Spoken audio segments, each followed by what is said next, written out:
নমস্কার বন্ধুরা, আমার সাধারণ রান্নাঘরে আপনাদের সবাইকে সাদর আমন্ত্রণ। এবারে শুরু করছি আমি আমার রান্নাবান্না। আজকে আমি একদম হালকা পাতলা মাছের ঝোল নিয়ে হাজির হয়েছি। এই মাছের ঝোলটা এখন তো গরম চলে এসেছে, এই গরমের দিনে এটা কিন্তু খেতে খুবই ভালো লাগে। এবারে আসুন রান্নাটা আমি শুরু করি। কড়াইয়ে সর্ষের তেল নিয়েছি, তেলটা গরম হয়ে গেছে। এবারে মাছগুলো ভেজে নেব। ভালো মতো ভাজা হয়ে গেছে, আমি তুলে নেব। বাকি মাছগুলো আমি এইভাবে ভেজে নেব। বাকি মাছগুলো আমি তুলে নেব। কড়াইয়ে যে তেলটা আছে ওই তেলের মধ্যে কাঁচা কলা এরকম লম্বা লম্বা করে কেটে নিয়েছি। একটু হলুদ লবণ মাখিয়ে কলাগুলো আমি ভেজে নেব। কলাগুলো হালকা ভেজে নিয়েছি, নিয়ে তুলে নেব। ওই তেলের মধ্যে দিয়ে দিচ্ছি কয়েকটা বড়ি।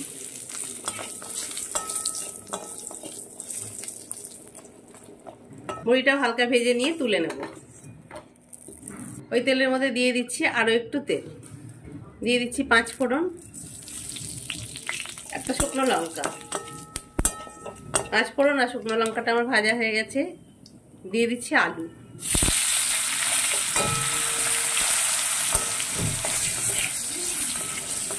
আলুটা মোটামুটি ভাজা হওয়ার মধ্যে দিয়ে দিচ্ছি একটু কুচো করা পেঁয়াজ।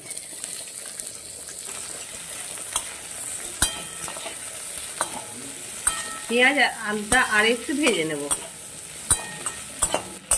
আলু আর পেঁয়াজটা এইরকম ভেজে নিয়েছি, খুব বেশি ভাজবো না। এবার সামান্য একটু জল দিয়ে দিলাম, দিয়ে দিচ্ছি পরিমাণ মতো লবণ, হলুদ, একটুখানি কাশ্মীরি লঙ্কার গুঁড়ো, একটু আদা আর একটু টমেটো।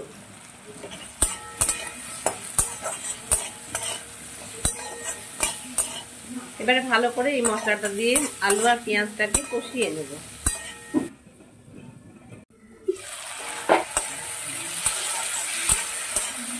দিয়ে দিচ্ছি ভেজে রাখা কাঁচা কলাগুলো।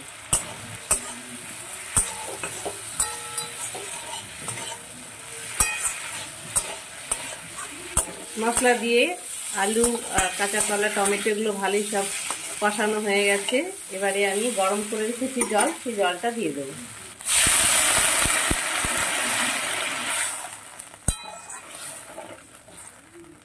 ঝোলটা ফুটে গেছে, এবারে আমি এটাকে ঢাকা দিয়ে দেব।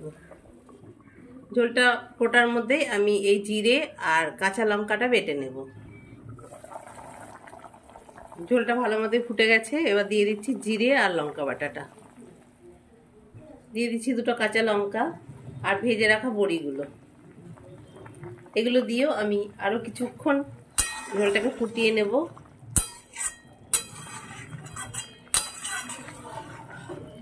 আস্তে আস্তে ঝোলটাকে আরও কিছুক্ষণ ফুটিয়ে নেব।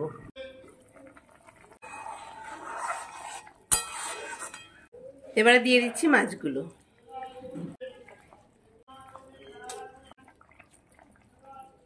মাছ দিয়েও আমি আর একটু আস্তে আস্তে ফুটিয়ে নেব।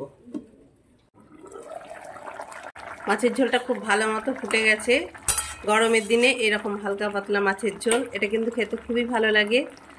যারা পেঁয়াজ খান না তারা পেঁয়াজ বাদে রান্নাটা করে নেবেন।